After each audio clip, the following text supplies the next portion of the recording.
আমি আসাদুজ্জামান 17 বছর ওয়াজের জগতে, আমার ছেলেরা স্কুলে পড়াইছি, ভালো একটা ভালো মানের স্কুলে। 4টা বছর ওর কাছ থেকে সালাম নিতে পারি না, সালাম মনে থাকে না। বাবা সালাম দাও না কেন? মনে নেই। গত বছর মাদ্রাসায় ভর্তি করালাম। আমি রংপুরে মাহফিলে চলে গেছি, বেশি দিন না বাজার, একটা সপ্তাহ মাত্র। রংপুরে গিয়ে আমি আসলাম।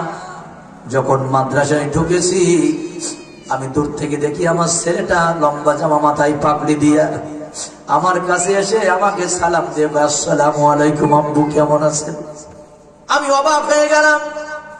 এতদিন আল্লাহর কাছে দোয়া করলাম, ছেলে সালাম দিতে মনে থাকে না। কিন্তু মাদ্রাসা কি এক কারখানা। এক সপ্তাহের মধ্যে ছেলে আমার জিজ্ঞাসা করে, আব্বু কেমন আছেন? প্রথম কথা আব্বু কেমন আছেন, দ্বিতীয় কথা আম্মু কেমন আছে, তৃতীয় নাম্বার কথা বললো বাড়িতে ছোট ভাইটা লাবিব হোসেন কেমন আছে। মুসলমান বন্ধুরে আমার এখনো মনে পড়ে, আমার জীবনে প্রথম যখন আমি মাদ্রাসায় ভর্তি হয়েছিলাম, 7 দিন পরে বাড়ি যাব, আমার উস্তাদরা প্রথম সবক দিয়েছিল সালাম। আপনার ছেলে যখন বক্তব্যে যায়, হুজুররা কিন্তু আলিফ বা তা এগুলো শেখানোর আগে প্রথম দিন কি শেখায় জানেন? এই ছেলেরা বাড়ি গিয়া সালাম দিবা। প্রথম আমার ট্রেনিং ছিল বাড়ি গিয়া মা বাবাকে সালাম দেওয়া। আমি যেদিন প্রথমে বাড়িতে গেলাম, মা বাবাকে সালাম দেবো, লজ্জা লাগতেছে। বলে হুজুর কেমন করে সালাম দেবো? বলে অবশ্যই দিবা। আমার আব্বা ফার্নিচারের মিস্ত্রি, বাড়িতে বসে আছে। আমি বললাম আসসালামু আলাইকুম রহমতুল্লাহি ওয়া বারাকাতুহু। আব্বা জান উত্তর দিল, মা উত্তর দিল। দূর থেকে একটু আড়ালে আমি তাকাই, দেখি সালামের উত্তর দেওয়ার পরে মা চোখ দিয়ে ঝরঝর করে পানি পড়তেছে, বাবার চোখ দিয়ে পানি পড়তেছে। আমি বুঝলাম না কান্দে কেন, দিলাম তো সালাম কিন্তু চোখে পানি কেন। মাদ্রাসায় গিয়ে জিজ্ঞাসা করলাম, হুজুর আপনি যা বলেছেন আমি তাই করেছি, সালাম দিয়েছি, কিন্তু মার চোখে পানি, বাবার চোখে পানি কেন বুঝলাম না। বলতে না বলতে তাকাই দেখি হুজুরের চোখেও পানি টলমল করে।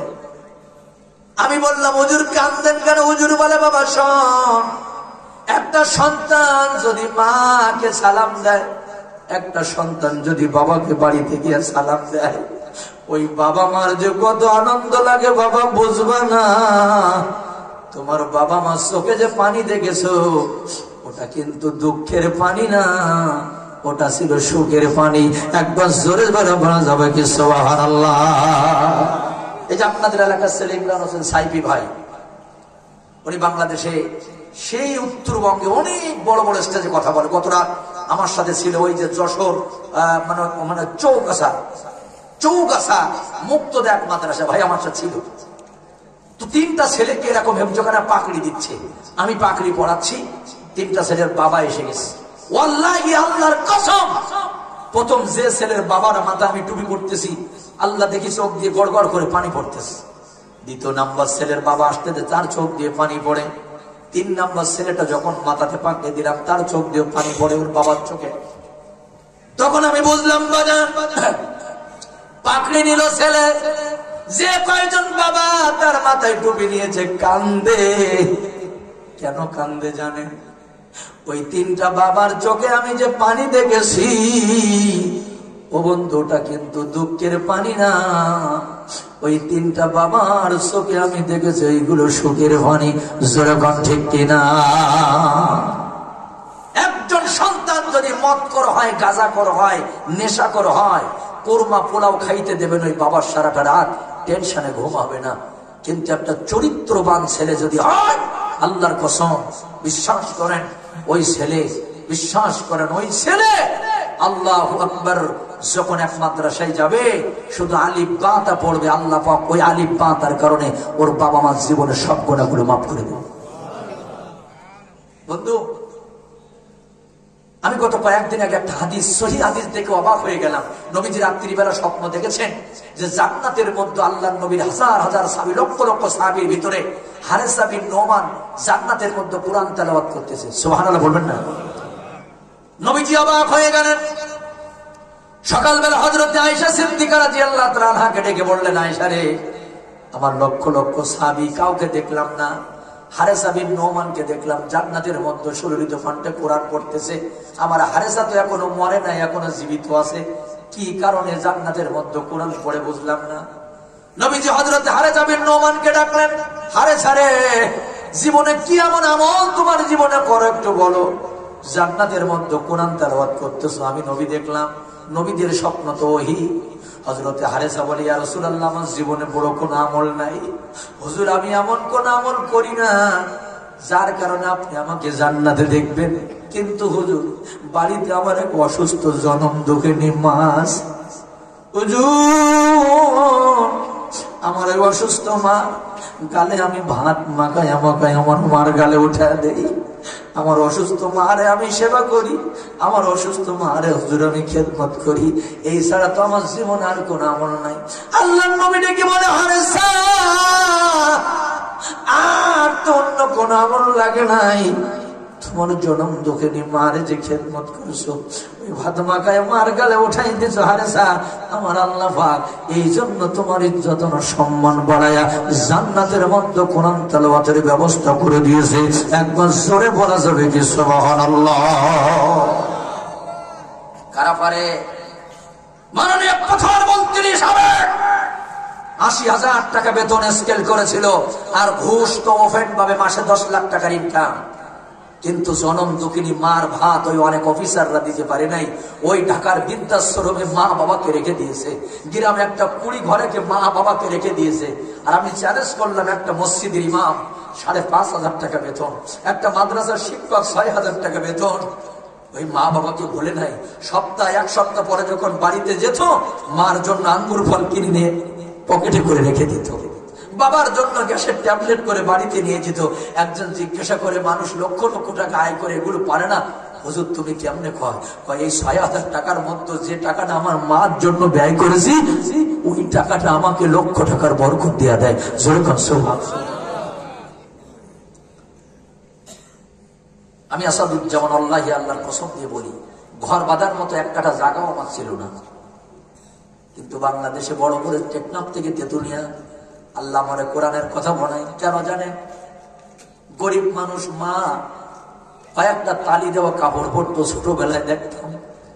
ওই জনম দুঃখিনী মা যায় নামাজে বসে বারবার কান্দে আর বলতো, আল্লাহ আমার আসাদের তুমি কোরআনের হাফেজ বানায় দিও, আল্লাহ আমার আসাদের তুমি একজন হক্কানি আলেম বানায় দিও। মুসলমান বন্ধু আমার,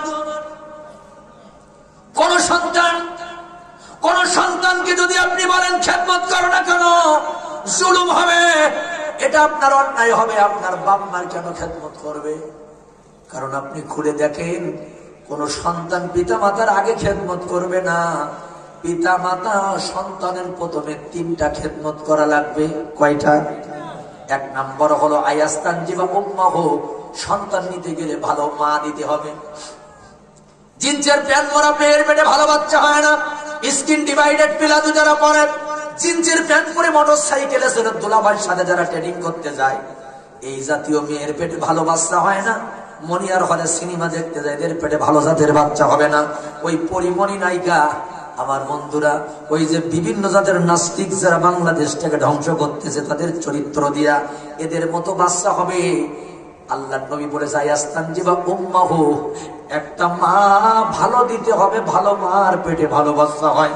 আব্দুল কাদের জিলানীর মা, শেখ ফরিদের মা, শেখ সাদির মা, ওই রকম মা না হলে ভালো জাতের বাচ্চা হবে না। এটা হলো প্রথম খেদমত। ২ নম্বর হলো আইহাসিরা ইসমাহু, সন্তানকে একটা ভালো নাম রাখবেন, বুলেট। এরপরে সন্তানের নাম রাখবেন সংগ্রাম, সন্তানের নাম রাখবেন বিদেশি কাফের বেঈমানের সাথে মিলাইয়া। এটা হলো না, হক আদায় করতে পারেন নাই, আয়াস্তানজিবা উম্মাহু, যদি পারেন আব্দুর রহমান, আব্দুল্লাহ, ভালো ভালো নাম সন্তানের রাখেন। ৩ নম্বর হলো নবীজি বলে, ওয়ায়ুআল্লিমুহুল কোরআন, তোমার সন্তানকে তুমি কোরআন শেখাও। জোরে বলেন, কি শেখাও? আর আমরা শেখালাম সারেগামা পাদা মা পাদা, বাপের পাদা মারও পাদা। কথা বলেন ঠিক কিনা? আমরা তো পাদানি শেখাই, সারেগামা পাদা, ও মারে পাদায় বাপের পাদা। আমার বন্ধুরা, আমরা ইংলিশ মিডিয়ামে পড়াইছি, ছেলে ভালো ইংলিশ পড়তে পারে, নট মানে not compare does not compare, we can make up money by industry, the lot of head medicine is never found মা কয় ছেলে কি শিক্ষিত, কত সুন্দর শিক্ষিত, অথচ কারি কারি ইংলিশ সব কিছু কবর পর্যন্ত থাকবে। আখিরাতের যে ভাষা হবে ওই ভাষাটার নাম কি? আরবি ভাষা। এটা শিখাইতে পারো নাই, বড় ভুল করে পড়ছো তুমি। মুসলমান বন্ধু আমার, ওই আল্লিমুল কোরআন, কোরআন ছাড়া চরিত্র ভালো হয় না, কোরআন ছাড়া ছেলের চরিত্র মানুষ হয় না। আমি একটা মাদ্রাসা মসজিদে নামাজ পড়তাম, যা দেখি জুতো সোজা করা থাকে, নামাজ পড়ে মসজিদ থেকে বের হব তো জুতো সোজা করা। আমি চিন্তা করলাম, আচ্ছা এই কাজ কারা করে? দ্বিতীয় তলা উঠে চোরের মতো দাঁড়ায় থাকলাম, কে করে? ওই দিন দেখি কলেজের ছেলেরা ঢুকলো, কেউ করলো না। আমার বন্ধুর স্কুলের ছেলেরা ঢুকলো, করলো না। সাধারণ নেতা ঢুকলো, মুসল্লি ঢুকলো, কেউ করলো না। যেই জামাত শুরু হয়ে গেছে, ওই মাদ্রাসার থেকে দুইটা কোরআনের বাচ্চা, মাথায় পাগড়ি, লম্বা জামা গায়ে দিয়ে এসে তারা দ্রুত জুতোগুলো সুন্দর করে করে সোজা করে রাখতেছে। আমি নিচে নেমে বললাম, এদিকে দুটো ছেলে আসছে। কিরে তোরা প্রতিদিন এই নামাজ যখন শুরু হয় জুতো সোজা করিস কেন? একটা ছেলে মাথা নিচু করে কয়, হুজুর আমার ব্রেনটা ভালো না, আমার আম্মু না কোরআনের হাফেজের মা হতে চাই, তাই আমার আম্মু বলেছে মানুষদের খেদমত করলে নাকি আল্লাহ ব্রেনটা ভালো করে দেয়।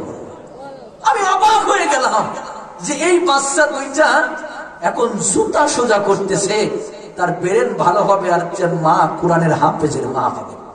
আমার এখনো মনে আছে গত বছর এই ঝিকরগাছার এক মাহফিলে আমি স্টেজ থেকে নেমেছি, রাত 3টা বাজে। একটা ছেলে তেলের বোতল নিয়ে দাঁড়ায় আছে, হুজুর টুপিটা খোলেন তো একটু তেল মাখ। কেন? আমার আম্মু বলেছে আমার ব্রেন ভালো না, আলেমদের খেদমত করলে ব্রেন ভালো হয়ে যায়। আমার আম্মু না কোরআনের হাফেজের মা হবে, আমার আব্বু কোরআনের হাফেজের বাবা হবে, এই জন্য একটু খেদমত করবো হুজুর। আপনাদের কি বলি, দেখবেন খেদমত কাকে বলে। আপনার স্ত্রী কোনোদিন আপনার জুতা সোজা করে দেবে না, আপনার সন্তান দেবে না। আর আমরা কোন জায়গার হুজুর, এই ছেলেগুলো আমাদের চেনে না। যেই মাদ্রাসায় আসি, বাথরুমে যাইতে গেলে আগে যায় দেখে বাথরুমে পানি আছে কিনা, টিস্যু আছে কিনা, বের হলেই জুতো সোজা করে দাঁড়ায় থাকে। উজু করতে আসছি, আজকেও দেখলাম এক ছেলে জগটা নিয়ে কয়, হুজুর আমি একটু পানি ঢেলে দিই। অনেক জায়গায় দেখি পানি ঢেলা হয়ে যায়, রুমাল নিয়ে হুজুর একটু পাটা মুছায় দেয়। আমি অবাক হয়ে যাই, আল্লাহ এরা যদি এখন মুরব্বীদের সম্মান করতে পারে, উস্তাদকে সম্মান করতে পারে, আল্লাহর কসম এই সন্তান কোনোদিন বাপ মার মনে কষ্ট দিবে না। কথা বলো ঠিক কিনা? এরা কখনো দেবে না। কিন্তু যে ছেলেরা শিক্ষা জীবনে বেয়াদব, ইউনিভার্সিটি কলেজ যখন মারতে যায় লাঠি হেঁটে ধরে কয় একটা বাড়ি দেবেন না, আমি বান্দরবনে পাঠাই দেবো। কাজ ছেলেরে মারছেন জানেন না? 5ই আগস্টের পরে অনেক কলেজের ছেলেরা জুতোর মালা নিয়ে অধ্যাপককে কলেজ থেকে মানে কি বের করে দিবে। আমার বন্ধুগণ মানববন্ধন করেছে, আপনারা দেখছেন না? আর মাদ্রাসায় না, হুজুর যদি বিনা অপরাধে মারে, মাথাটা নিচু করে মার খাবে, 2 চোখের পানি ঝরঝর ঝরঝর করে পড়বে। হুজুর যদি কষ্ট হয়ে যায় মারতে মারতে, ঠান্ডা পানি নিয়ে কয়, হুজুর আপনার কষ্ট হয়ে গেছে, আমার এই ঠান্ডা পানিটা খান। হুজুর যদি ব্যথা পায়, আমার মাফ করে দিয়ে, হুজুর আমাকে মারতে গিয়ে আপনি ব্যথা পাইছেন। এর নাম মাদ্রাসা, এর নাম মাদ্রাসা। মাওলানা হাফেজ ইমরান হোসাইন হয়তো আপনাদের ছেলে অনেক বড় একজন ইজ্জতওয়ালা মানুষ হয়ে গেছে, বাংলাদেশে ভাইরাল হয়ে গেছে। ওনার উস্তাদ, ওনার ভাই আব্দুল হামিদ, হাফেজ মানে আব্দুল হামিদ, ওনাদের উস্তাদ আছেন। সেই ওখানে আমাকে পরিচয় করে দিয়েছেন, হুজুর এই যে মাশাআল্লাহ আমাকে পরিচয় করে দিয়েছেন, হুজুর আমাদের উস্তাদ। উস্তাদ আমি যখন কোরিয়া মাদ্রাসায় পড়েছি, আমাদের উপরে জামাতে পড়ে বয়সে কম, শুধু 1 ঘন্টা নিয়েছে, তাই সে আমাদের উস্তাদ হয়ে গেছে। হাজার হাজার সাইকেল পিছনে জমা হয়ে গেছে, উস্তাদ অনুমতি ছাড়া ওই সাইকেলে কোনো ছাত্র ওঠার সাহস নাই, আর বিড়ি সিগারেট তো দূরের কথা। এজন্য মুসলমান বন্ধুরা আমার, যদি পারেন এই কোরআনের মাদ্রাসায় ছেলেটারে দেন, যদি তাও না পারেন নাতিরে দেন, পিতারে দেন, তাও যদি না পারেন আপনি ওদের সাথে মহব্বত করেনেওয়ালা হয়ে যান, লজিনওয়ালা হয়ে যান। যদি তাও না পারেন ওদের সাথে মুস্কি হাসি দিয়ে কথা বলবেন, তাবাসসুম, দেখবেন সাদকের নেকি আল্লাহ আপনার আমলনামায় দিয়া দিবি। আমি একটা বর্ণনা একদিন থেকে অবাক হয়েছিলাম। কিয়ামতের ময়দানে একটা ছেলেকে বলা হবে জাহান্নামে যা, ওই ছেলেটা বলবে একা একা যাব না, ওই মাকে দেন যে মা সকালবেলা মোবাইল ধরাইছে, মসজিদ চেনাই না, মক্তব চেনাই নাই, কোরআন শিখাই নাই। ওই বাবাকে দেন যে বাবা কোনোদিন মাদ্রাসা কি জিনিস বোঝাই নাই, কোরআন কি জিনিস শিখাই নাই, শুধু দুনিয়া দুনিয়া করে। ওই ছেলেটা নিজেই বলবো, ওই বাবার বুকের পরে এক পা আর ওই মায়ের বুকের পরে একটা পা দিয়ে একসাথে আমি জাহান্নামে হেঁটে যাব। জোরে কন্যা ওযুবিল্লাহ। আর একটা কোরআন ওয়ালাকে হাফেজকে বলা হবে জান্নাতে যা, ছেলেটা বলবে না না। ওই মাকে দেন যে মা আমার মাদ্রাসায় দিয়ে একটা ভালো মাছ কোনোদিন খাই নাই, যে জনম দুঃখিনী মা আমার মাদ্রাসায় দিয়া তাহাজ্জুদের নামাজ পড়ে বলতো, আল্লাহ আমার আব্দুর রহমানকে তুমি কোরআনের হাফেজ বানায়া দিও, আমার ছেলেটারে মাওলানা বানাই দিও। ওই জনম দুঃখিনী মা ছাড়া জান্নাতে আজকে যাবো না। আল্লাহ কয় দেরি করিস না, ওর মাকে দাঁড় করায় দে। এবার বলে, আল্লাহ আমার বাবা কই? টিফিন কেরি হাতে নিয়ে ট্রাক মাথায় নিয়ে এতিমের মতো রেল স্টেশনে মাদ্রাসার সামনে দাঁড়িয়েছিল। আল্লাহর কুদরতি ক্যামেরায় বন্দী হয়েছিল ওর বাবা। ওই বাবাটারে দেন, ওই বাবা ছাড়া তো আজকে আমি জান্নাতে যাব না। এমনি ভাবে একজন জাহান্নামী নবীজি বলেন, ওর লজিনওয়ালা ওই এলাকার যারা সহযোগিতা করেছে, এলাকায় যারা তাদেরকে ভালোবেসেছে, এমন কমপক্ষে 10 জন যাদের জাহান্নাম ওয়াজিব, ওরকম 10 জন সাথে নিয়ে এক একজন হাফেজ আল্লাহর জান্নাতের মধ্যে ঢুকে যাবে। একবার চিল্লায় বলা যাবে কি সুবহানাল্লাহ। আমি যেখানে চাকরি করি ঘুমরাকাটি, আমি খতিব, কালকেও জুমার নামাজ আমার ওখানে পড়াইতে হবে বাজান। গত বছর আমার এক মুসল্লির ছেলে অ্যাক্সিডেন্ট করে হাতে কোনো গোশত ছিল না, সব হাড্ডি বের হয়ে গেছে, আগুনি পুড়ে। তো ঢাকায় হাসপাতালে আছে। ওই মুসল্লি আমার দাওয়াত দিছে পরের জুম্মায়, আমি ভাত খাচ্ছি, আমাকে কয় হুজুর দোয়া করেন, কালকে ঢাকায় গোশত দিতে যাচ্ছি। বললাম কেন গোশত দেবেন কেন?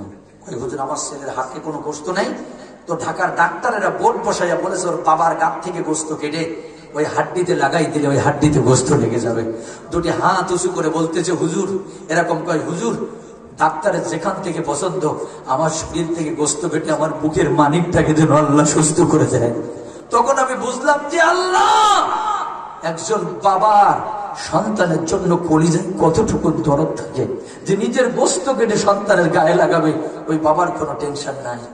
আর কত সন্তান আজকে বাবার ভাত বন্ধ করে দিয়েছে বউয়ের কথায়, আছে না নাই? 70 বছর বয়স ভ্যান চালায়, রিক্সা চালায়, লোকের বাড়িতে মা ভিক্ষা করে, 10 লাখ টাকার মালিক, ঈদের দিন ওই মায়ের গায়ে যাকাতের শাড়ি থাকে। 1 লক্ষ টাকা বললাম আমার বন্ধু আল্লাহ তারে দিছে, ওর বাবার একটা পাঞ্জাবি কিনে দেওয়ার মতো টাকা নাই। শোনেন, ছোট্ট একটা পেটে মা একসাথে 4টা বাচ্চার জায়গা দিয়েছে, 4টা সন্তান ডেলিভারি করেছে, আর ওই 4টা ছেলে 4টা বিল্ডিং দেয়। মার থাকার জায়গা হয় না, বাবার থাকার জায়গা হয় না, 4 বিল্ডিং এ মার জায়গা দিতে পারে না। কিন্তু যাইয়া দেখেন একজন আলেম, একজন কোরআনের হাফেজ, যাইয়া দেখেন মাওলানা ইমরান যখন আসি তখন প্রথমে বলে গেছে, ভাইজান আমার আব্বা জানের জন্য একটু দোয়া করে দিয়েন, আমার আব্বাটা পৃথিবীর থেকে চলে গেছে। এই স্টেজ থেকে নেমে ওই জনম দুঃখিনী মার কাছে ফোন দেবো, মা কেমন আছো? বাবা তুই রওনা হচ্ছিস? যতক্ষণ পর্যন্ত বাড়িতে না যাবো ওই মায়ের চোখে ঘুম নাই। এই মা কখন চিনবে জানেন? এই মাদ্রাসা আর উস্তাদ গুলা ছেলেদেরকে বোঝায়, বাজান অবিল ওয়ালিদাইনি ইহসানা, তোমরা মা বাবার খেদমত করবা না, ইহসান করবা। আর যে সন্তান ইহসানের তাফসীর বোঝে না, ওই সন্তান পিতামাতার খেদমত করে না। এটা তো আলেম ওলামারা ইহসানের তাফসীর।